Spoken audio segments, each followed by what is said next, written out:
그렇습니다. 십자가에 보혈 완전하신 사랑을 의지하며 주님 앞에 나아갑니다. 부족한 나, 연약한 나지만 주님이 오늘도 은혜로서 받아들여 주시고 또 은혜로서 살아가게 하심을 믿습니다.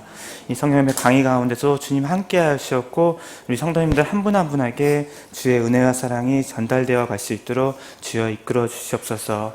이 모든 말씀 우리 주 예수 그리스도 이름으로 기도드렸습니다. 아멘. 안녕하세요. 예. 문문주 목사님은 어제 출국하셨고요. 지금 비전 컨퍼런스 목계 사관학교를 하시고 다음 주 목요일 날 돌아오실 예정입니다.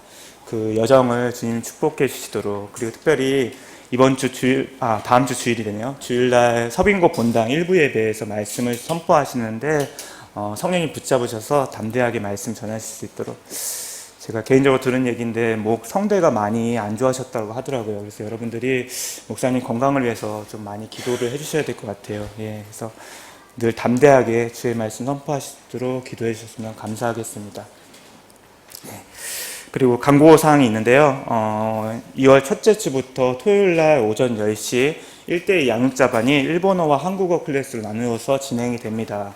뒤에 테이블에 신청하는 페이퍼가 있거든요. 거기에 이제 이름 적어주시고 신청해 주셨으면 좋겠습니다. 네. 제가 이 성경에 이렇게 대신해서 올라온다는 게 참 쉽지가 않습니다. 제가 처음에 목사님이 오사카로 처음에 불러주셨을 때도 그때도 이렇게 성경의 맥 강의를 한번 제가 맡게 됐어요. 대신으로. 그래서 저 자리에 앉아가지고 같이 찬양을 부르는데요. 마지막 찬양쯤에 머리가 하얘지면서요. 백지 상태로 되는 거예요. 이걸 어떻게 해야 되나. 그날 또 일본어로 이렇게 전해야 되는데 정말 그 긴장감과 그 불안감이 이걸 감당을 못 하겠더라고요. 예. 솔직히 이번 이제 도쿄로 와서 한 달 전에 이 얘기를 들었습니다. 그래서 이제 준비를 하는데 참 이게 제 설교라고 말하면 하는데 좀 설교를 하는 거랑 이렇게 강의하는 거랑은 너무 틀리더라고요. 원 저자가 계시잖아요. 그리고 원 저자가 너무나 훌륭하신 분이시잖아요. 그러니까 제가 참 이게 하기가 쉽지 않습니다. 정말 주님이 저를 불쌍히 여기시고 그 여러분들에게 많은 은혜를 부어주시기를 간구하는 마음으로 하겠습니다. 우리가 지난 시간 그 아브라함과 이삭의 얘기까지 마쳤습니다. 그래서 이삭은 아브라함의 언약을 야곱에게 이어주는 징검다리 역할을 한다라는 식으로 넘겨졌어요. 창세기를 보시면 그 이삭의 파트가 굉장히 작습니다. 작아가지고 우리가 쉽게 그냥 넘어갈 수 있지만 저는 이렇게 성경을 읽을 때요, 그 나오는 내용들을 제 머릿속에서 영화나 드라마처럼 꾸며봐요. 그러면 굉장히 기억하기도 좋고 되게 그 느낌이 좀 전달되는 것이 있더라고요. 우리가 가장 많이 이제 아브라함 이삭 가운데서 연상되어지는 사건이 모리아산에서 이제 아브라함이 이삭을 이렇게 죽이려고 하는 그런 장면이잖아요. 근데 우리는 그 부분에서 아브라함의 믿음을 많이 보는 것 같아요. 어떻게 자기의 자식까지 하나님이 말씀하실 때 그렇게 순종하며 나아갈까. 근데 이삭 쪽에서 한번 생각을 해봤으면 좋겠어요. 여러분도 한번 상상을 한번 해보세요. 두 사람이 같이 이렇게 걸어가고 있어요. 근데 이삭이 이제 그 장작을 짊어졌겠죠. 아무래도 젊은 사람이니까. 그래서 아버지 뒤를 쫓아가고 있는데 아버지 장작하고 불은 있는데 이 드릴 재물은 어디에 있습니까? 그랬더니 아버지 된 아브라함이 하나님이 준비해 주실 거다 라고 그 한마디를 딱 하거든요. 그래서 계속 그 여정을 걸어 나가는데 어떤 경우에는 침묵이 되게 크게 의미로 다가올 때가 있잖아요. 아브라함은 과연 무슨 생각을 하면서 거기로 올라갔으며 또 그 뒤를 쫓아가는 이삭은 과연 무엇을 생각했을까? 17세에 혈기왕성한 청년에 이제 다가가는 나이일 텐데, 그래서 이제 마침내 그 예배드릴 장소에 도착을 했어요. 그래서 이제 장작을 이렇게 했겠죠. 해서 이삭이 거기에 앉았을 거예요. 앉고 조용히 눈을 감았겠죠. 눈을 감고 하는데 아버지가 움직이지 않는 거예요. 뭔가 움직임이 없는 거예요. 그래서 슬그머니 눈을 떴어요. 눈을 떴는데 아브라함이 칼을 못 찾고 있는 거예요. 이제 나이가 드셔가지고 이제 건망증이 좀 오셨겠죠. 그래서 칼이 어디에 있더라 이러는데 이제 이삭이 아버님 허리 뒤에 감추셨습니다. 딱 그랬겠죠. 그래서 근데 이제 다시 또 눈을 감았어요. 눈을 감았는데 이제 또 움직임이 없는 거예요. 그래서 뭔가 하고서 이렇게 눈을 떠봤더니 이제는 칼을 칼집에서 뺄 힘이 없으신 것 같아요. 그래서 그 칼을 그 칼집에서 못 빼니까 이삭이 그 칼집에서 칼을 대신 뺐겠죠. 빼가지고 치려고 하는 순간에 천사가 급히 제가 이거는 어떤 그 유명한 그림에서 본 겁니다. 이렇게 칼을 이렇게 찌르려고 할 때 천사가 급히 그 손을 딱 잡는 그림이 나오더라고요. 그래서 이제 됐다고 하나님이 그 믿음을 봤다라고 그렇게 얘기하는. 그래서 참 그 두 사람의 마음이 아브라함도 25년 동안 갈대아우르 하란을 떠나서 25년 동안 단번에 생긴 믿음이 아니라 그 성장 하나님과 같이 동행하면서 25년 동안 생겨난 믿음이고 이삭도 그 아버지 밑에서 그 아버지의 신앙의 모습을 봤을 거 아니에요. 17년 동안 단숨에 생긴 믿음이 아니라 17년 동안 그 생겨난 믿음이지 않았을까 그런 생각이 듭니다.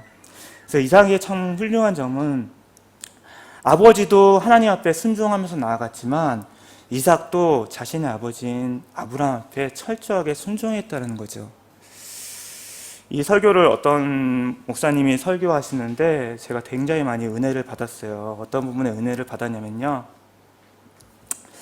모리아산을 이렇게 두 사람이 올라가는데 여러분들 양이 언제 나타났을까요? 두 사람이 이렇게 산이 이렇게 있으면 두 사람이 이쪽 방향에서 올라가잖아요. 그것과 동시에 밑에서 양 한 마리가 산을 올라가고 있는 거예요. 근데 산이 이렇게 큰 산이 가리고 있기 때문에 이 두 사람한테는 이 양이 보이지 않는 거예요. 마음이 너무 어려웠을 거예요. 이제부터는 어떻게 되는 건가? 내가 내 자식을 죽여야 되나? 그리고 아들은 자기가 재물이 된다는 걸 느꼈을지도 모르겠어요. 이렇게 해서 내가 정말 사랑하는 아버지한테 내가 죽임을 당해야 되나라는 그런 아픈 마음에 두 사람이 올라갔을 텐데 이쪽 보이지 않는 부분에선 하나님이 양을 준비시켜 주시고 양이 뚜벅뚜벅 그 길을 올라가는 거예요. 우리가 그렇잖아요. 고난, 내 눈앞에 보여주는 고난과 고통은 너무나 힘들게 다가오는데 그 뒤에 우리가 보이지 않는 부분에서 하나님이 준비하실 그 은혜는 우리가 보이지 않는 거예요. 인간의 눈에서는. 근데 마침내 그 산 정상에 올라갔을 때 하나님이 그 어린 양을 준비해 놔두셨던 거죠. 네. 그런 것 같아요. 정말 우리가 지금 혹시 어려움과 힘든 고통 가운데 계시는 분이 있다면 하나님 반드시 그 뒤에 보이지 않는 곳에 은혜를 준비하고 계신다는 것을 믿으시기 바랍니다. 그런 확신이 여러분들에게 주어지길 소망합니다. 네, 자 오늘은 야곱입니다. 야곱은 창세기 25장부터 시작이 됩니다. 네, 창세기가 총 50장인데요. 물론 그 사이에 이제 요셉의 얘기가 한 12장 정도로 나오는데 여러분도 아시겠지만 요셉은 거의 조연의 역할을 이제 감당하게 돼요. 어떻게 보면 야곱의 얘기가 25장 창세기의 반을 차지했다고 볼 수 있어요. 야곱이 여러분도 아시지만 특별한 사람입니까? 대단한 사람입니까? 우리가 존경하는 신앙의 선배 중에 다윗이라든가 사도 바울이 있잖아요. 근데 이 사람들은 너무나 훌륭해가지고 마치 나랑 다른 세계에 사는 사람 같아요. 저 사람들은 원래부터 그렇게 믿음이 좋고 특별하니까 이라는 마음이 들지만 야곱을 봤을 때는 전혀 그런 부분이 느껴지지가 않아요. 오히려 이런 말 하면 안 되겠죠. 교만할 걸 수 있지만 저보다 못하는 사람인 것 같기도 해요. 근데 이 야곱의 얘기를 이 창세기, 이 중요한 창조의 역사가 나오는 이 중요한 서에 반을 다루었다는 거예요. 참 그거 자체가 저 개인적으로는 많은 위로가 되고 은혜가 되는 것 같아요. 예. 야곱이 어떻게 태어나게 됐는지 이삭이 40세가 됐을 때 리브가를 이제 아내로 맞이하게 됩니다. 근데 바로 또 아기가 생겨나지 않았어요. 예. 그래서 이제 하나님 앞에 간구를 하죠. 아기를 주십시오라고 이제 간구를 하니까 하나님이 내 태중에 두 국민이 있다라는 얘기를 하셨어요. 내 태중에 두 국민이 있다. 그리고 큰 자가 작은 자를 섬기리라라는 말씀을 주셨어요. 예. 우리는 이걸 무심코 넘어갈 수 있는데 벌써 그거 하나님이 말씀을 해주셨다는 거죠. 그래서 60세에 쌍둥이를 낳게 됩니다. 여러분도 잘 아시겠지만 에서와 야곱이 태어나게 되는 거죠. 근데 야곱이 그 에서의 발뒤꿈치를 잡고서 태어났다라고 되어 있어요. 예. 감히 좀 상상하기 어렵죠? 그 아기의 그 손이 얼마나 작은데, 그리고 발꿈치 보이지도 않을 텐데 그걸 어떻게 잡고 태어났을까? 하지만 그 발뒤꿈치를 잡고 태어났다. 여러분 레슬링 다 아시죠? 이렇게 큰 의미로 붙잡고서 넘어뜨리는 거예요. 빠떼루라는 말이 옛날에 한창 유행했었잖아요. 그 레슬링. 예. 그래서 그 우리나라도 레슬링 강국이지만 뭐 러시아라든가 그리고 이제 우리 성서 지도에 나오는 이란도 굉장히 강국입니다. 레슬링에서 유일한 반칙이 이 발목을 붙잡는 것이라고 해요. 예, 모든 부분들을 다 사용할 수 있는데 발목을 붙잡게 되면 어떤 사람이든 간에 넘어질 수밖에 없다는 거죠. 여러분 상상해 보세요. 발목을 붙잡는데 어떻게 안 넘을 수가 있었어요. 그래서 야곱은 영어로는 제이콥이라고 하는데 반칙하는 자, 속이는 자라는 이름을 갖게 되죠. 예, 이름 자체가 반칙하는 자, 속이는 자예요. 예. 그래서 이제 그렇게 태어나게 되고요. 그 사이에 이제 두 가지 사건이 일어나게 되는데 먼저 형의 장자권을 빼앗는 사건이 일어나게 되죠. 여러분들 잘 아시겠지만 에서가 이제 사냥을 나가게 돼요. 사냥을 나가서 이제 에서는 사냥을 좋아하고 야곱은 이제 집에서 어머니 옆에서 이제 가정일을 좋아했다라고 이제 성경에 보면 나오는데 이렇게 사냥을 나오니까 얼마나 피곤해요. 밤새 이렇게 열심히 돌아다녔겠죠. 돌아다니다가 이제 들어왔으니까. 근데 야곱이 팥죽을 아주 맛있게 끓이고 있었던 거예요. 그래서 너무나 배고프고 하니까 그 팥죽을 달라 그랬더니 야곱이 형의 장자권을 나한테 줘라. 그러면 내가 그 팥죽을 주겠다. 그래서 내가 지금 배고파 죽게 생겼는데 그 장자권이 무슨 의미가 있냐. 그래서 그 장자권을 주고서 팥죽을 얻어 먹죠.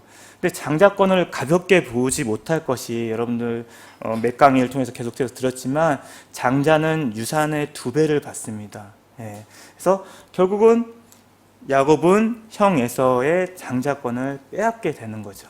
예. 그리고 두 번째 사건은 아버지의 축복권을 빼앗게 됩니다.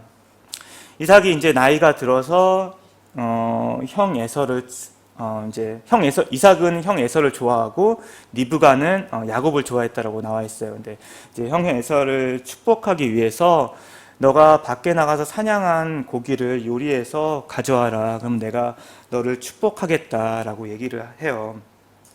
근데 그 얘기를 이제 리브가가 듣게 되죠. 그래서 얼른 야곱에게 이렇게 야곱에서는 털이 많았다고 그러죠. 근데 야곱에 이제 여기에 털을 붙이고 이제 본인이 그 남편이 좋아하는 요리가 뭔지 아니까 그걸 요리해가지고 대신 들고 들어가라. 그래서 들어갔어요. 들어가가지고 이제 이삭이 나이가 들어서 눈이 잘 안 보이고 하니까 너가 에서인지 맞느냐 보겠다고 해서 이렇게 몸을 이렇게 만지죠. 그랬더니 털이 많으니까 에서인데 몸은 에서인데 말은 이삭이구나라는 식으로 이제 말은 에서구나라고 이제 이삭이 얘기하는데 어떻게 그걸 몰랐을까라는 좀 생각도 들어요. 근데 어쨌든 그렇게 해서 야곱한테 축복을 주게 됩니다. 그 내용이 창세기 27장에 나와 있는데요. 말씀을 한번 같이 한번 볼게요. 창세기 27장부터 27장 27절부터 29절까지의 말씀입니다. PPT. 예.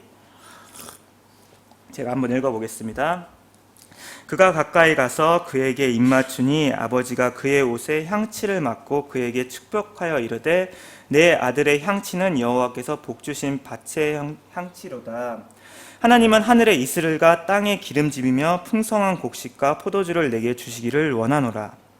만민이 너를 섬기고 열국이 내게 굴복하리니 내가 형제들의 주가 되고 내 어머니 아들들이 내게 굴복하며 너를 저주하는 자가 저주를 받고 너를 축복하는 자가 복을 받기를 원하노라. 보시면 28절에 곡식과 포도주를 넘치게 주겠다라고 했어요. 그러니까 일상적으로 얘기하면 재산을 준다는 그 축복을 얘기했죠. 그리고 만민이 너를 섬기고 열국이 내게 굴복하게 되리라. 명예에 대한 축복, 세상적인 축복을 얘기를 했어요. 재산과 명예를 주겠다라는 식으로 얘기를 했어요. 결국 이제 에서가 이 사실을 알게 되고 야곱은 에서를 피해서 그 외삼촌이 있는 밧담 아람으로 이제 도망을 가게 되죠. 네. 여기서 성서 지도를 한번 여러분들 다들 아시죠? 아시는데 한번 떠올려 보시면서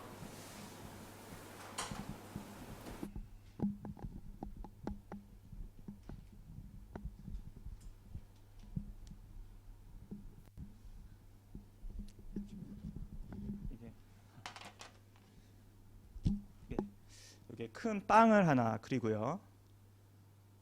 빵을 하나 그리고 이 빵을 먹어야 되겠죠? 그러니까 포크를 그리고요. 그리고 요거만으로 부족하니까 닭튀김을 여기다 그리고요. 네, 그리고 이쪽에 이거를 노리고서 뱀이 나옵니다.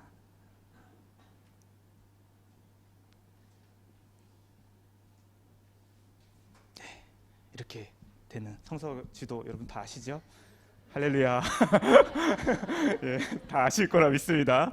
예, 그래서 여기가 이제 지중해가 되고 갈릴리 호수, 요단강 그리고 사해 여기 제가 여기 이제 나중에 나오는 야복강까지 그려놓을게요. 그래서 이제 하란 여기 밧단 지역에 이제 수리아 아람의 아람 지역으로 가는 거예요. 여기에 이제 여기에 세겜과 베델이 있고 헤브론 여기 있고 이쪽에서 이제 이 하란 지역까지 이제 가게 됩니다. 여정을 떠나게 되는데 그 여정 가운데 이제 첫 번째 베델에서 만난 하나님에 대한 이제 일이 있게 되는데 여기서 출발해서 이제 베델 여기가 이제 베델에서 야곱이 행로에 지쳐서 돌베개를 베고 자고 있을 때 그 꿈속에서 하늘부터 연결된 사닥다리가 나오게 되죠. 그 사닥다리를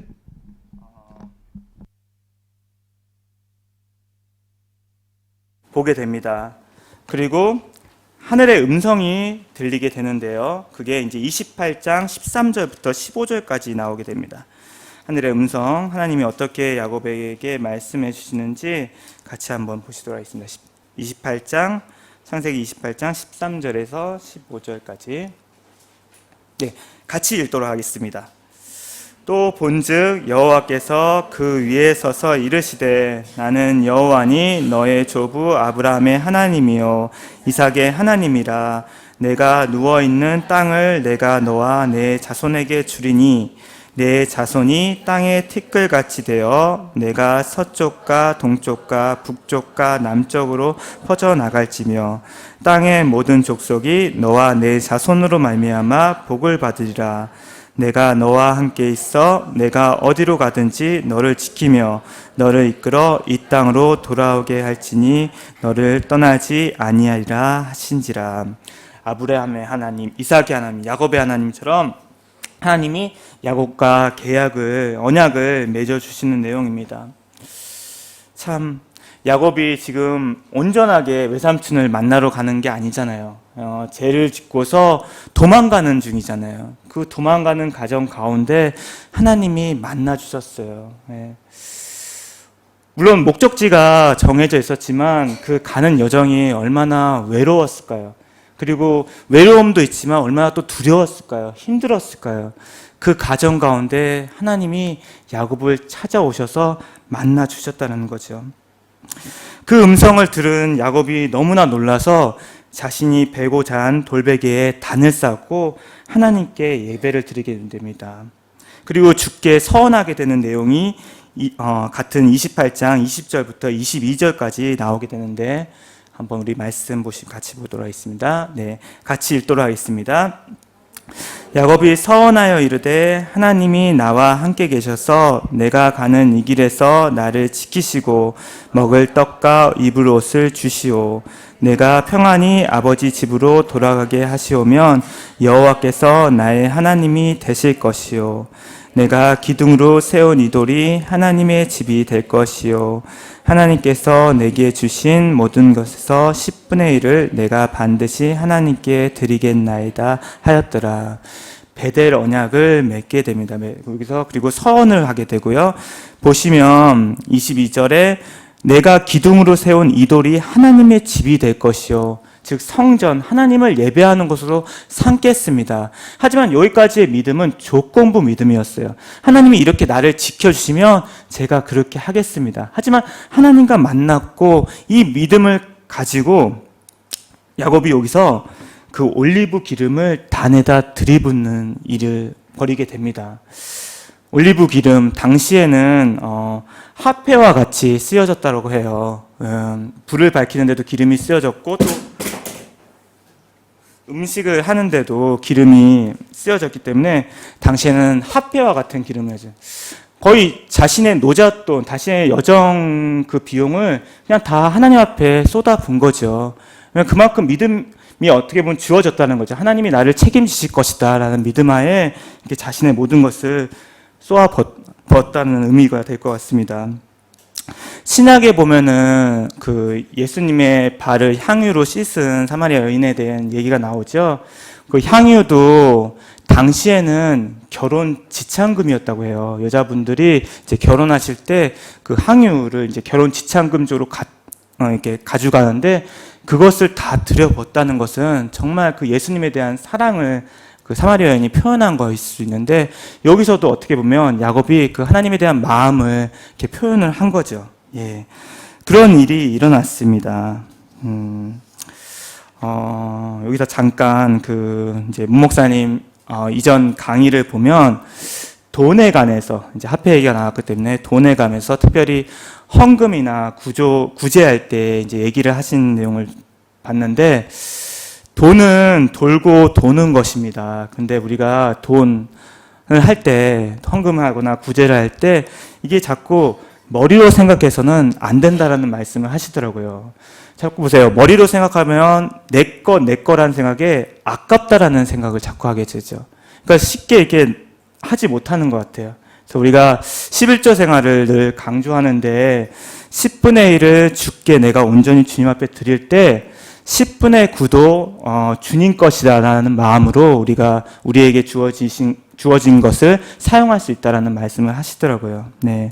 그래서 문 목사님 말씀하시기는 주님이 마음을 주실 때 순종하라는 말씀을 하시더라고요. 자꾸 이것을 생각하게 되면 그리고 또 이런 마음을 계속 지체를 하게 되면 주변 사람을 통해서도 계속 그렇게까지 할 필요가 뭐가 있어? 그거 네 거잖아 라는 식으로 자꾸 얘기를 하게 되면 이게 처음 마음을 가졌던 것만큼 안 된다라는 얘기를 하시더라고요. 예.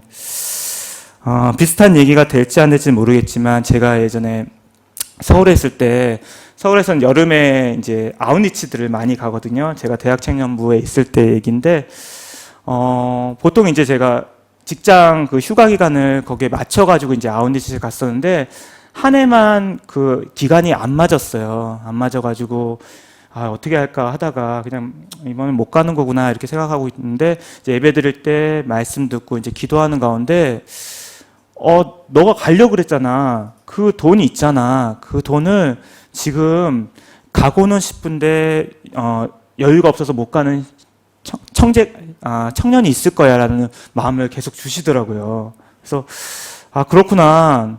내가 원래 가려고 그랬었고 어차피 근데 지금 기간이 안 맞아서 못 가는 거고 그 돈은 있으니까 그래서 그 돈을 그런 마음을 주셨을 때 어떤 형제한테 줬어요. 예. 원래는 내가 그런 얘기 안 했죠. 하나님이 그런 마음을 주셨다라고 이렇게 하면서 그 형제한테 줬는데 참 그 형제가 너무나 고마워하더라고요. 그래서 그 형제가 그 아웃리치 팀에 감으로써 인해서 또 그 아웃리치 팀에서 굉장히 많이 도움이 됐다라는 얘기를 들었어요. 그래서 또 하나님이 또 이렇게도 이끄시구나. 예. 뭐 단지 내가 물질을 드린 거를 채워주시는 것뿐만 아니라 정말 그렇게 함으로써 그 또 아우니치를 축복해 주시는 모습들을 또 보게 됐거든요. 예, 그렇습니다. 그리고 여기서 사닥다리 얘기가 또 나옵니다. 사닥다리는 제가 이스라엘 성지순례는 안 가봤지만 이 교재를 보면은 이스라엘에 가면은 많은 그 사닥다리 조형물이 있다라고 해요. 그래서 유대 교회에서 지금 이스라엘 유대인들이 믿는 유대 교회에서 굉장히 사닥다리는 중요한 것이라고 합니다. 왜냐하면 하늘나라로 가는 통로이기 때문에. 근데 그 사닥다리가 뭐겠어요? 유대교회에서 얘기하는 그 하늘나라로 가는 통로. 그것은 바로 율법이죠. 그러니까 율법을 그렇게 철저하게 그 사람들은 지키려고 하는 거잖아요. 근데 예수님이 오셨잖아요. 예수님이 오시면서 우리는 예수님을 통해서 하늘나라를 갈 수 있는 거죠. 예. 그리고 오직 믿음으로, 예수님을 믿는 믿음으로 구원을 얻는 거죠. 예. 요한복음 14장 6절 너무나 유명한 말씀인데 한번 같이 읽도록 하겠습니다. 예, 요한복음 14장 6절 같이 읽도록 하겠습니다. 예수께서 이르시되 내가 곧 길이요 진리요 생명이니 나로 말미암지 않고는 아버지께로 올 자가 없느니라. 아멘입니다. 예. 예수님을 통해서만이 우리가 구원을 얻습니다. 사닥다리 뭔가 그것을 조형물을 붙잡고서 우리가 기도해서 뭐 그렇게 율법을 철저히 지켜서 가는 것이 아니라 오직 예수님을 통한 믿음으로 우리가 구원을 얻고 하늘나라로 갈 수 있는 것입니다. 네. 이렇게 해서 베델에서의 첫 번째 일이 지나고 또 두 번째 이제 큰 일은 바담 아람에서의 20년간의 훈련이 기다리고 있습니다. 거기서 이제 그 야곱도 사기꾼이었지만 더 심한 사기꾼 라반을 만나게 되죠. 예. 참 하나님이 모르겠어요. 저는 조금 더 경험을 해봐야 되는데 저를 훈련시키실 때 저랑 좀 비슷한 사람을 만나게 하시더라고요. 그래서 그 비슷한 사람이 굉장히 저를 힘들게 해요. 근데 저랑 비슷한 부분이 굉장히 많아서 여러분들 무슨 말씀인지 아시겠어요? 그런 것이 그러니까 나반을 왜 만나게 하셨을까? 야곱이 사기꾼이었잖아요. 근데 나반 보시면 여러분들 얘기 보시면 알겠지만 이제 할 거지만 엄청난 사기꾼이잖아요. 그걸 통해서 야곱이 깨어지잖아요. 예, 그렇게 하나님이 또 훈련을 하시는 것 같더라고요. 예. 그래서 야곱이 이제 나반이 있는 바단 아람으로 가게 되는데 나반은 이제 리브가의 오빠죠. 예, 이제 그래서 헤어졌다가 그 자신의 동생의 장성한 아들이 오니까 너무나 반가웠죠. 너무나 반가워서 부둥켜 안고 울고 하다가 이제 한 달을 그 집에서 지냈는데 솔직히 남의 집에 가도 한 이틀 정도가 좋은 것 같아요. 3일이 넘어가면 그 집 사람도 그렇고 또 저 자신도 되게 기스가이를 하는 것 같아요. 예. 그런 부분이. 근데 한 달을 그냥 그 장성한 아들이 모르겠어요. 무언가를 했겠지만 이제 있으니까 이제부터 일을 좀 해야 되겠다라는 식으로 이제 계약을 맺게 되고 특별히 또 야곱이 그 라반의 딸인 둘째 딸 라헬을 좋아했죠. 그래서 라헬과 이제 결혼을 전제로 7년간의 계약을 맺습니다. 예. 참 야곱이 이게 성경에 보면은 엄마 옆에서 이렇게 가정 일을 좋아하는 식으로 나왔는데 앞으로 라반 밑에서 해야 될 일은 가축을 이제 다루는 일이잖아요. 험한 들판에서 다윗이 이제 얘기한 것들 보면 내가 양을 칠 때 사자가 양을 물어갈 때 그 사자 입을 벌리고 양육을 빼뒀다는 식으로 그렇게 정말 그 양치기가 우리가 생각하기에는 되게 평화로운 그런 들판에서 양을 치는 거라고 생각하는데 절대 그렇지 않았던 것 같아요. 그 시대에는 그런 이업을 물었어야 되잖아요. 완전 전혀 다른 일이에요. 근데 그 다른 일을 7년간 하게 되는데요. 성경 말씀을 보면은 나엘을 사랑함으로 그 7년을 며칠같이 여겼다라고 나와 있어요. 야, 사랑의 힘은 대단한 것 같아요. 예, 그래서 열심히 일했습니다. 속이는 자였지만 속이지 않고 성실히 일했습니다. 예, 여기서 벌써 야곱의 변화가 있는 거죠. 성실히 일했는데 첫날 밤이 됐어요. 첫날 밤이 됐는데 첫날 밤을 지새고 나서 아침에 보니까 그 당시에는 뭐 우리처럼 이렇게 전기가 안 보였겠나 보죠. 아침에 일어나 보니까 라헬이 있는 게 아니라 레아가 있었어요. 레아를 성경이 소개하기를 눈이 어둡다라고 레아를 소개했고 라헬은 곱고 아름답다라고 너무나 비교적으로 설명을 했어요. 황당한 거죠. 라헬을 좋아해가지고 7년을 며칠처럼 여기면서 일을 했는데 옆에 누워있는 사람이 레아였던 거죠. 예. 그래서 그 자리에서 이제 나반한테 가서 따지게 됩니다. 왜 내가 나엘을 이제 결혼하는 전제로 7년간 있는데 이렇게 했냐. 그랬더니 나반이 또 이유를 대죠. 이 지방에서는 언니가 먼저 가지 동생이 먼저 가는 게 없다. 예. 참고로 저희도 저희 그 와이프 쪽에 이제 처제가 있는데 처제가 먼저 좋아하는 사람이 있었어요. 그래서 결혼을 이제 먼저 막 서두른다고 했어요. 근데 장인어른 장모님이 그거 절대 안 된다고, 언니인 그러니까 지금 제 와이프가 먼저 가야 된다고 해가지고 참 우여곡절이 많았어요. 그래서 힘들게 저희가 먼저 결혼을 했어요. 근데 결혼을 했는데 한국에서는 축의금이 있잖아요. 축의금 문제가 있으니까 이 기간이 너무 가까워도 참 미안한 거예요. 예. 그래서 결국에는 여기가 너무 완곡하니까 그 기간이 되게 짧았어요. 저희가 먼저 하고서 이제 처제가 그 다음에 바로 했는데 좀 나중에 얘기 들어보니까 장모님 장인어른이 좀 많이 좀 섭섭해하셨다는 얘기를 들었습니다. 그거는 여러분 상상에 맡길게요. 예. 하여튼 그런 일이 있었습니다.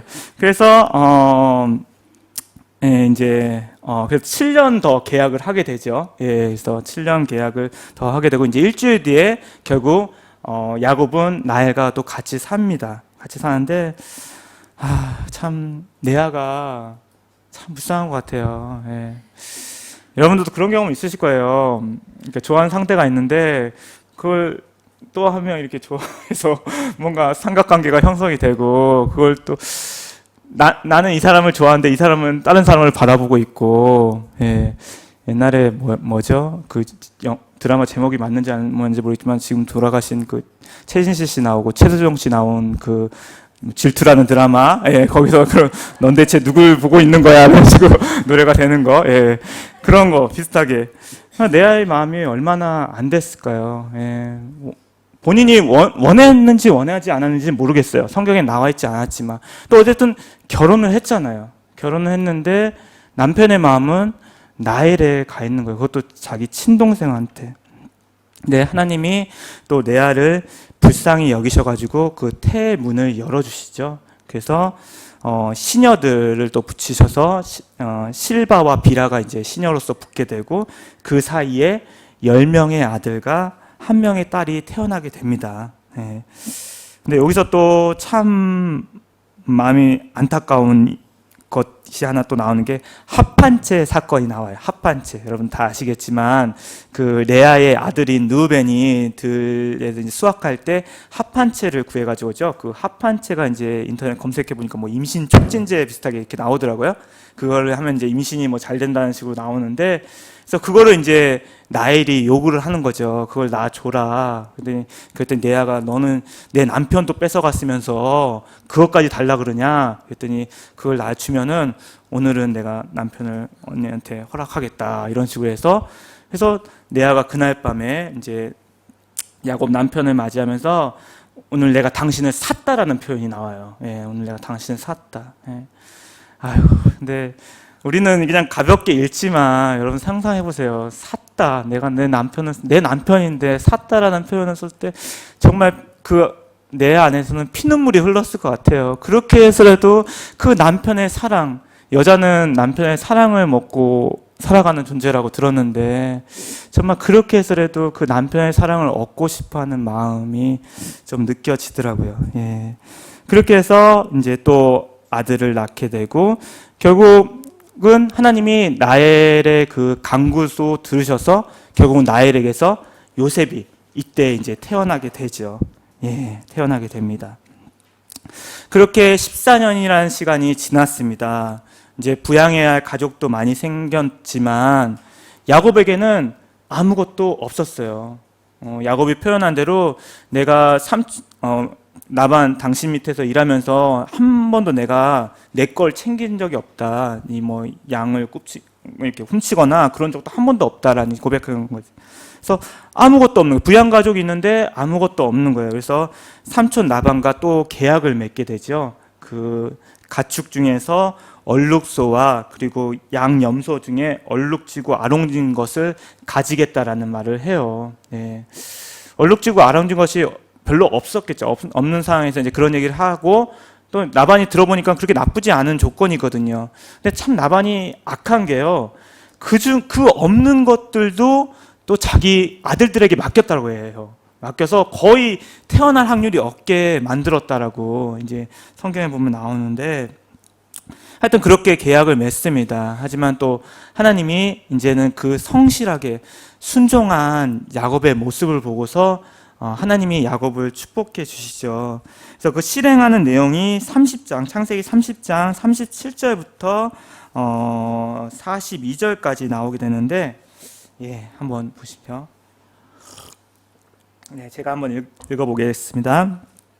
야곱이 버드나무와 살구나무와 신풍나무의 푸른 가지를 가져다가 그것들의 껍질을 벗겨 흰 무늬를 내고 그 껍질 벗긴 가지를 양떼가 와서 먹는 개천의 물 그 위에 세워 양떼를 향하게 하며 그때가 물을 먹으러 올 때에 새끼를 베니 가지 앞에서 새끼를 뱀으로 얼룩얼룩한 것과 점이 있고 아롱진 것을 낳은지라. 야곱이 새끼 양을 구분하고 그 얼룩 무늬와 검은 빛 있는 것을 라반의 양과 서로 마주하게 하며 자기 양을 따로 두어 라반의 양과 섞이지 않게 하며 튼튼한 양이 새끼 뵐 때는 야곱이 개천에다가 양떼의 눈앞에 그 가지를 두어 양이 그 가지 곁에서 그 새끼를 베게 하고 약한 양이면 그 가지를 두지 아니하니 그렇게 함으로 약한 것은 라반의 것이 되고 튼튼한 것은 야곱의 것이 된지라. 그래서 그 살구나무 그걸 이렇게 껍질을 벗기면 그 안에 이제 얼룩지고 알롱진 것이 있는데, 이렇게 강가 앞에 그것을 이제 두고서 양들이 물을 먹으러 왔을 때 그것을 보고서 이제 교미를 하게 되면 그 얼룩지고 알롱진 것이 태어난다라는 뭐 유전자 법칙 얘기를 하시는데, 저는 유전자 법칙까지는 잘 모르겠어요. 하여튼 그렇게 해서 어떻게 보면 좀 말도 안 될 수 있지만 그렇게 해서 하나님이 야곱을 축복하십니다. 축복해서 많은 가축을 이제 소유하게 되는 거죠. 하지만 이 모습을 본 라반이 가만히 있을 수가 없죠. 그 아들들이 보고서 이거 점점 그 야곱의 가축대는 늘어나고 또 그것도 가축도 이제 튼튼한 것들이 이제 늘어나고 본인 거는 아주 약하고 허약한 것들만 자꾸 생겨나니까 그 사실을 바로 이제 라반에게 알리게 되죠. 알리니까 성경에 보면 라반의 안색이 변했다라고 나왔어요. 예, 뭔가 심상치 않은 분위기를 느낀 거죠. 그래서 하루는 야곱이 아내들을 부르게 됩니다. 아내들을 불러서 내가 너네 아버지 밑에서 이렇게 성실히 일을 했다. 너네도 잘 알 거 아니야. 근데 봐라, 이제 점점 분위기가 이상해지고 이렇다라는 걸 이제 얘기해서 같이 여기를 떠나서 내가 원래 이제 하나님을 예배하기로 했던 곳에 가야 되겠다라는 걸 얘기를 합니다. 그랬더니 아내들이 다 동의를 해줍니다. 예. 그래서 이제 거의 야반 도주 비슷하게 이제 그곳을 떠나게 되죠. 몰래 떠나게 되죠. 떠날 때 라헬이 그 아버지의 드라빔을 훔치게 됩니다. 드라빔은 우리가 잘 모르는 건데 그 우상신을 섬기는 위패 비슷한 거라고 생각하시면 돼요. 그리고 오늘날의 인간도장입니다. 예, 인간도장을 가져가면 안 되죠. 인간도장 중요한데. 그래서 그 인간도장을 가져가게 되는데, 이 사실을 나중에 이제 라반이 알게 되고 급히 그들을 쫓아오게 됩니다. 쫓아와가지고 아니 너는 갈 때 인사라도 하고 가지. 내 손주 손녀들하고 인사도 못하게 가냐. 내가 너를 죽일 수 있지만 손주 손녀 그리고 딸들을 봐서 봐주겠다라고 얘기하면서 다른 건 다 괜찮은데 드라민만은 내놔라라고 얘기를 하죠. 근데 여러분 다 아시다시피 그 나엘이 타고 온 낙타의 그 안장 밑에 드라빔을 숨겨놓은 거죠. 숨겨놔서 나엘이 아버지 제가 생리 중이어가지고 지금 일어나지 못합니다 라고 해서 결국은 이제 라반이 드라빔 못 찾고 가게 되는데, 이제 목사님 강의를 들으면 라반이 정말 몰랐을까라는 얘기를 하시더라고요. 라반은 아마 알았을 텐데 모르는 척 넘겨줬을 거다. 그러면서 아유, 딸 키워봤자 아무 소용없다라는 얘기를 하시더라고요. 예. 저도 첫째가 딸입니다. 그래서 그런 얘기를 하시는 얘기를 들었습니다. 예. 그렇게 이제 떠나가고, 근데 그렇게 20년 동안의 훈련을 거쳤지만 여기서 끝이 아니죠. 가장 극적인 순간을 맞이하게 되죠. 그것은 자기가 그 축복권을 빼앗고 장자권을 빼앗은 그 상대와 마주쳐야 되잖아요. 예. 우리는 공동체에서 이렇게 나랑 좀 마음 어려워하는 사람이 있으면 그냥 이 공동체만 좀 피하면 되겠다라는 생각하지만 참 신기한 게요. 언젠가는 또 만나게 되더라고요. 예. 그래서 그리고 내가 그 공동체를 옮겼다고 해서 그 문제가 또 안 일어나는 건 아니더라고요. 그래서 참 우리가 피하는 것이 무조건 산책은 아닌 것 같아요. 어쨌든 야곱이 이제 형 에서를 만나야 되게 됩니다. 그래서 미리 이제 사람을 보내서 형 에서가 지금 어떤 상태인지를 알아보게 되죠. 그랬더니 형 에서가 장정 400명을 끌고 어떻게 장정 400명을 끌고 온다는 건 뭐예요? 결국은 내가 너 잡으면 가만두지 않겠다라는 거죠. 예, 그런 위협을 느끼게 됩니다. 위협과 불안과 염려 가운데 있습니다.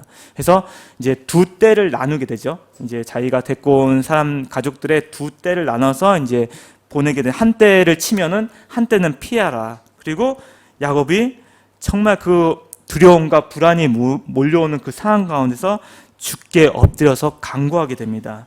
그 내용이 창세기 32장 9절부터 12절에 나오는데요.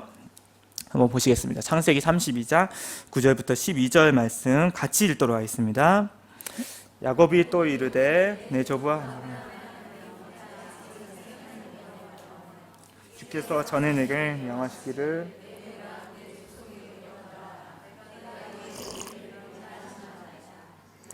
주께서 주의 종에게 베푸신 모든 은총과 모든 진실하심을 조금도 감당할 수 없사오나 내가 내 지팡이만 가지고 이 요단을 건넜더니 지금은 두 때나 이루었나이다. 주께 간구하오니 내 형의 손에서 에서의 손에서 나를 건져내옵소서. 내가 그를 두려워함은 그가 와서 나와 내 처자들을 칠까 겁이 나기 때문이나이다. 주께서 말씀하시기를 내가 반드시 내게 은혜를 베풀어 내 시로 바다에 셀 수 없는 모래와 같이 많게 하리라 하셨나이다. 네, 주님이 정말 그 어려운 상황 가운데서 간구하는 야곱의 소리를 들으시죠. 예. 근데요, 야곱이 이렇게 기도하면서 간구했지만 우리가 믿음으로 간구했는데요, 그거를 온전히 믿지를 못해요. 야곱도 마찬가지였어요. 간구했지만 그 뒤에 보면은 이제는 두 때가 아니라 세 때로 나눕니다. 예, 그래서 이제 제일 앞에 이제 시녀 종을 붙이고, 그리고 두 번째 이제 레아를 붙이고, 세 번째 자기가 가장 좋아하는 라헬과 요셉을 이제 붙이면서 세 때를 나눠서 이제 보내놓고 또 여기서 중요한 게 있어요. 자기는 이 압복강을 보내놓고 본인은 압복강 아직 건너지 않고 남아 있는 거예요. 예. 그러니까 뭐겠어요. 그러진 않겠지만 여차하면은 자기만 살겠다라는 그런 의미로도 또 받아들일 수 있는 거죠. 예. 여기서 또 이제 예전 문 목사님 강의를 들어보면 우리가 진정한 나를 아는 것이 중요하다라는 얘기를 하시더라고요. 진정한 나를 발견하는 거. 예. 우리가 이제 이렇게 몸을 육체를 가지고 태어났어요. 그래서 내 육체를 가지고 공부하고 또 열심히 일하다 보니까 결국 우리 안에 나 중심, 내 가족, 내 재산, 내 명예, 내 지위, 모든 것이 내 중심으로 움직여야 되는 그런 생각들이 있는 거예요. 그래서 거기서 그냥 나를 발견하는 거죠.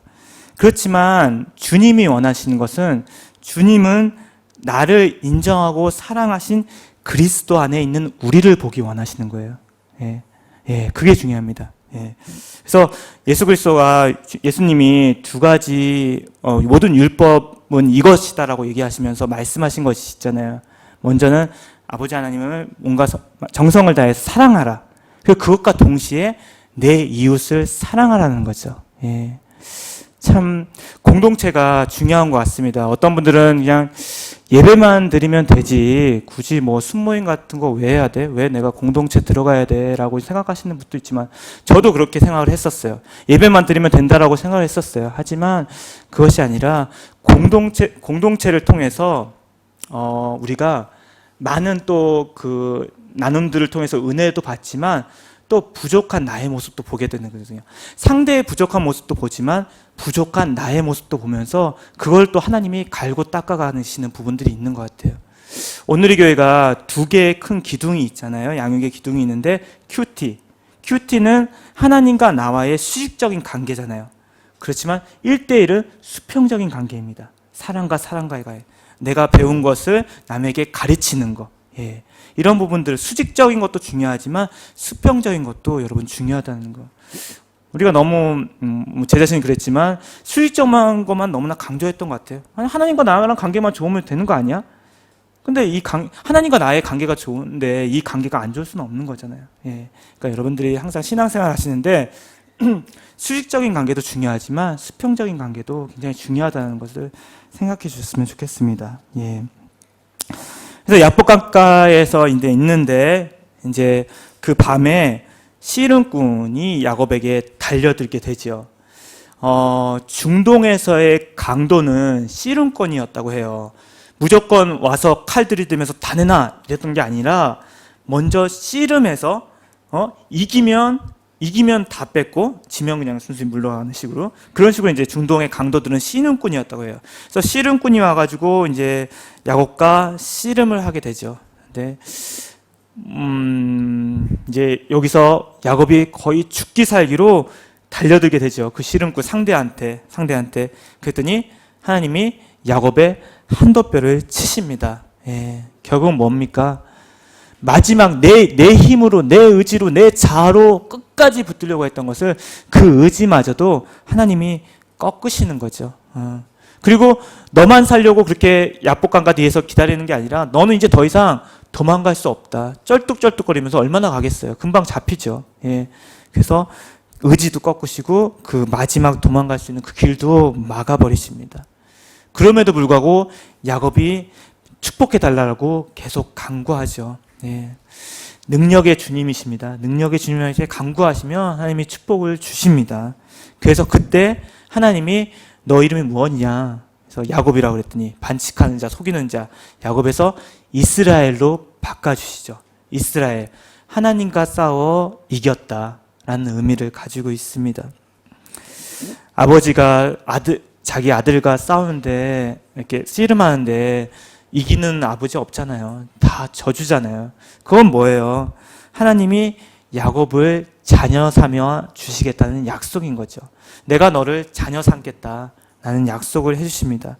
이사야서 43장 1절 말씀 잠깐 보시겠습니다. 이사야서 43장 1절 말씀. 네, 이사야서 43장 1절 말씀. 예, 같이 잠깐만요. 43장 1절 말씀입니다. 잘못됐네. 제가 읽겠습니다. 이사야서 43장 1절 말씀. 예, 제가 읽도록 하겠습니다. 야곱아, 너를 창조하신 여호와께서 지금 말씀하시느니라. 이스라엘아, 너를 지으신 이가 말씀하시느니라. 너는 두려워하지 말라. 내가 너를 구속하였고 내가 너를 지명하여 불렀나니 너는 내 것이라 라는 약속을 주셨습니다. 예, 다시 한번 읽을게요. 야곱아, 너를 창조하신 여호와께서 지금 말씀하시느니라. 이스라엘아, 너를 지으신 이가 말씀하시느라. 너는 두려워하지 말라. 내가 너를 구속하였고 내가 너를 지명하여 불렀나니 너는 내 것이라. 여러분도 이 약속이 임하셔도 좀 믿습니다. 네. 그렇게 해서 야곱이 하나님께 축복받은 이 장소를 브니엘이라고 부르게 되죠. 브니엘의 뜻은 하나님과 대면했으나 죽지 않았다라는 것이죠. 예. 제가 서울에 있을 때 이제 보통 이제 청년부가 있고요. 그리고 좀 나이 드신 분들이 제2청년부를 이제 조직을 하잖아요. 근데 그 제2청년부도 이렇게 커버할 수 없이 나이 드신 이제 자매님들이 계셨어요. 예. 그래서 그분들이 이제 나름대로 제2청년부도 가기 좀 어렵다 그래서 뭐 우리들끼리 이제 순모임 하는데 순 이름을 짓겠다. 그래서 그 순 이름을 베니에르라고 이제 지었는데 저는 왜 그때 그 순 이름을 브니엘이라고 지었는지 이해를 못했는데 오늘 이 말씀을 보면서 이해가 됐어요. 정말 결혼을 정말 너무나 간구하셨구나. 결혼에 대한 축복을 너무나 간구하셨고 하나님과 그 붙들어 싸우면서까지 간구하셨구나라는 생각이 들고 너무나 감사하게 그 뿌니엘을 만드셨던 그 순장님이 제가 알기로는 40 후반에 첫 결혼하셨습니다. 예, 아멘. 예. 그래서 그 순 자체가 아예 없어졌습니다. 그 순장님이 결혼하셨기 때문에 그 순 자체가 아예 없어져 버렸습니다. 참 그런 일을 하나님이 또 만들어 가시더라고요. 예. 그래서 그렇게 이제 뿌니에서 그런 일을 겪게 되고 이제 조심스럽게 형 앞에 나아가게 됩니다. 성경을 보면은 형과 만남에서 야곱이 7번 땅에 엎드려 절하며 나아갔다라고 해요. 예. 그냥 나는 이 약속 받았으니까 그냥 당당하게 나아간 것이 아니라 최대한 예의를 표해서 자기 친형한테 그것도 쌍둥이인데 7번 절하며 나가는 사람이 어디 있어요. 근데 정말 송구스러운 말, 사죄하는 마음으로 7번 절하며 나아갔다라고 했어요. 그 예전에 좀 화제가 됐던 밀양이란 영화 여러분들 잘 아시죠? 자신의 아들을 죽인 살인자를 이제 이 주인공이 이제 신앙을 가짐으로써 용서해 줘야 되겠다 해서 그 감옥소를 가니까 오히려 그 살인자가 나는 이미 용서했다는 식으로 얘기를 하는 거예요. 그래서 그때 그 주인공이 완전 그때부터 그냥 너무 그랬죠. 예. 그래서 참 우리가 물론 우리가 관계가 어려워질 때 하나님 앞에 용서를 간구하는 것도 있지만 그 상대편한테도 내가 최대한 예의를 표하고 사죄를 구해야죠. 그것이 맞는 거죠. 예. 그래서 야곱은 그렇게 나아가면서 또 마지막에 이렇게 고백하죠. 내가 형님을 배우는 것이 마치 하나님을 배우는 것 같다라는 식으로 그런 또 고백을 하게 됩니다. 예. 그래서 형과의 극적인 화해가 하나님의 축복 가운데서 이루어지게 됩니다. 네. 여기서 이제 순탄하게 신앙생활이 가나했더니 그 축복을 받은 야곱이 또 금세 그 축복을 잊어버리게 돼요. 예. 자기 아내와 자식들을 데리고 나오면서 뭐라고 얘기했어요? 베델로 가서 내가 하나님을 예배하는 그 장소로 돌아가겠다고 얘기했지만 엉뚱하게 베델이 아니라 그 위쪽에 세겜 땅으로 가게 됩니다. 세겜 땅에 가서 그 땅을 또 사가지고 거기에 정착해서 살게 되죠. 샀다는 말은 뭐면 또 내 힘으로 내 의지로 살아나가겠다는 것이죠. 예. 그랬더니 또 이게 또 평탄하게 진행이 안 되죠. 그 유일한 딸 디나가 이제 친구들을 사귀러 이제 나가다가 그 지방의 추장한테 강간을 당하는 일이 벌어지게 됩니다. 예. 근데 그 강간을 당했는데 이 추장이 그 디나를 너무나 사랑했나 봐요. 그래서 당신 딸을 주기만 하면 내가 당신들이 원하는 것 다 주겠다. 심지어는 당신들이 믿는 하나님조차도 내가 믿겠다라는 고백을 하게 되죠. 근데 그것을 그냥 또 안 두죠. 그 디나의 오빠인 르벤과 레이죠. 예. 시므온과 레이가 이제 너희들 좋다. 그러면 우리들은 하나님 믿는 백성이다. 하나님 믿는 백성은 할례를 행한다. 할례를 해야 된다. 그랬더니 또 거기에 순수하게 그들이 따라요. 그 모든 추장이 말하는 명령이니까. 그래서 거기 있는 모든 남자들이 그날 할례를 행합니다. 예, 행해서 아직 완치가 되지 않은 상황에서 시므온과 레이가 가서 다 그냥 죽여버리죠. 예, 살인을 저지르게 됩니다. 예. 그랬더니 야곱이 그 사실을 듣게 되고, 뭐라고 성경에 표현했냐면, 악취가 풍겼다라고 얘기해요. 그 말 뭔 말이에요? 이제 우리 다 죽었다라는 거죠. 예, 이 사람들 이렇게 됐는데, 이 주위에 있는 마을, 고을들 가만히 있을 거 아니야. 왜 이방인이 와가지고 그 마을을 그냥 다 전멸시켜버렸는데, 가만히 있을 거 아니야. 다 죽게 됐다. 그래서 여기서 그 이방의 모든 재물들, 모든 것들을 다 포기하고 다 내려놓고 이제 그 원래 본인들이 약속한 그걸로 가겠다는 얘기를 합니다. 그 얘기가 창세기 35장 3절부터 5절까지 나옵니다. 창세기 35장 3절부터 5절까지 이제 야곱이 이렇게 고백하게 되는데 같이 읽도록 하겠습니다.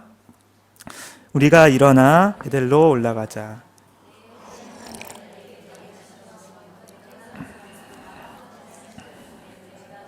제단을 쌓으려 하노라 하매 그들이 자기 손에 있는 모든 이방 신상들과 자기 귀에 있는 귀고리들을 야곱에게 주는지라. 야곱이 그것들을 세겜 근처 상수리 나무 아래에 묻고 그들이 떠났으나 하나님이 그 사명 고울들로 크게 두려워하게 하셨으므로 야곱이 아들들을 추격하는 자가 없었더라. 네. 그래도 하나님 말씀 어기고 그 세겜 땅에 머물러서 그런 일이 겪었는데 또 하나님이 또 은혜를 내려주셨어요. 그 주변 고울들에게 다 두렵게 하셔서 그 야곱 가족을 쫓아가지 않게, 살인하지 않게 그런 일이 일어났습니다. 네. 근데요, 참, 이제 여기서부터 이제 요셉 얘기로 여러분 창세기를 보시면 넘어가게 됩니다. 근데 여기서 끝이 아니에요. 끝이 아니에요. 자신의 문제, 거의 지금까지의 모든 문제들은 야곱 개인의, 물론 딸 디나의 문제도 있었지만 야곱 개인의 문제가 많았던 것 같아요. 근데 야곱 개인의 문제가 끝나고 나니까 이제는 자식의 문제가 생겨나는 것 같아요. 예. 저도 솔직히 조금 두렵습니다. 지금 아직 저희 애들이 어리기 때문에 이제 지금은 저희 가지고 어떻게든 살려고 이렇게 하는데 이제 그것이 좀 어느 정도 안정되면 또 자식들이 이제 이런 문제가 일어나지 않을까. 하지만 그런 것들이 또 세상 사람들은 문제로 보지만 하나님이 또 우리들을 또 훈련하시는 그런 또 시간이 되는 거죠. 예. 그래서 그런 일들이 이제 벌어지게 되는데요. 여기서 이제 요셉 얘기로 잠깐 들어가도록 하겠습니다. 요셉은 왜 조연이라고 얘기하고 그 아브라함의 하나님, 이삭의 하나님, 야곱의 하나님이라고 얘기하지만 요셉의 하나님이라고는 얘기하지 않느냐. 그것은 다 아시겠지만 하나님과 직접적으로 언약을 맺지는 않았어요. 예. 하지만 구약에서 예수님의 모습을 예뻐하는 것으로 요셉을 들기도 하고요. 그리고 그 언약을 아브라함의 언약, 아브라함의 하나님, 이삭의 하나님, 야곱의 하나님 그 언약을 충실히 이루어가는 조연 역할을 아주 훌륭하게 잘 감당하게 됩니다. 예. 그래서 요셉을 보면요. 아버지 야곱이 요셉을 굉장히 사랑하게 됩니다. 11명의 아들이 있었는데 딸도 있었지만 특별히 요셉을 편애하게 되죠. 예. 근데 가만 생각해 보면 야곱이 요셉을 편애했던 게 야곱 때부터 왔던 게 아닌 것 같아요. 왜냐하면 그 전에 본인의 아버지인 이삭이 형 에서를 사랑했잖아요. 물론 야곱은 어머니 리브가가 사랑했지만 그 아버지의 사랑을 어떻게 보면 좀 글쎄 성경에 기록이 되지 않았지만 사랑했다라고 아버지가 에서를 사랑했다고 표현한 거 봐서는 그렇게 사랑을 좀 덜 받았던 것 같아요. 그래서 그런 것들이 물론 자기가 사랑하는 아내 나엘에게서 낳은 아들이었던 것도 있었지만 아무래도 그런 것이 모르는 사이에 자신 안에 영향을 끼치지 않았을까라는 생각이 들거든요. 잠깐 좀 저희 집 얘기를 하면 저희 어머니가 이제 여자 형제가 없으세요. 그리고 이제 제가 장자고 이제 남동생이 있다 보니까 그 여자 형제에 대한 그런 마음이 되게 있으셨어요. 딸이 있었으면 좋겠다라는 이런 마음이 있으셨고, 그러니까 예, 남자들 이렇게 집에 가면 얘기도 안 하고 조용하잖아요. 예, 너무 썰렁하고 이제 본인하고 얘기할 수 있는 사람도 없고 또 여자 형제가 있는 거더니 또 보통 여자분들은 이모 그 여자 형제랑 굉장히 친하거든요. 저희 와이프도 보면은 쓸데없이 연락하고 이러는데 그런 게 안 됐던 거예요. 저희 어머니는. 그래서 제가 어렸을 때부터 그런 모습들을 보고 나니까 나는 무조건 딸을 원해. 딸이 생겨야 돼. 딸을 이렇게 공개적으로도 막 얘기하고 좀 딸을 얻길 원했어요. 하나님 은혜로 딸을 먼저 주셨어요. 그래서 너무 기뻤는데 근데요. 이제 둘째가 아들이 태어났잖아요. 근데요. 참 사람 마음이라는 게 모를 게 둘째 아들이 태어났는데 얘가 너무 귀여운 거예요. 그래서 언제 내가 딸을 원했지라는 마음을 잊을 정도로 이 둘째에 대한 마음이 굉장히 계속 가더라고요. 와이프가 언젠가는 그런 얘기를 하면 당신 너무 드러난다는 얘기를 하더라고요. 그래서 참 그런 게 있는 것 같아요. 예. 근데 저도요, 가만 생각해보면 저희 이제 아버지 어머니가 이제 좀 나이가 드셔서 이제 저희를 놓으셨어요. 그러다 보니까 물론 아버지 어머니가 저를 사랑하셨지만 이제 아무래도 동생이 이제 좀 좀 예쁘장하고 여자, 지금은 틀려요? 군대 갔다 오시니까 변하더라고요. 지금은 틀린데 그 당시에 이제 예쁘장하고 이렇게 생기니까 이 동생을 굉장히 귀여워했어요. 근데 그런 게 저도 어렸을 때 그 저 안에서 불지불식간에 있었던 것 같아요. 예. 예, 그러면 안 되는데. 하여튼 그건 안 됩니다.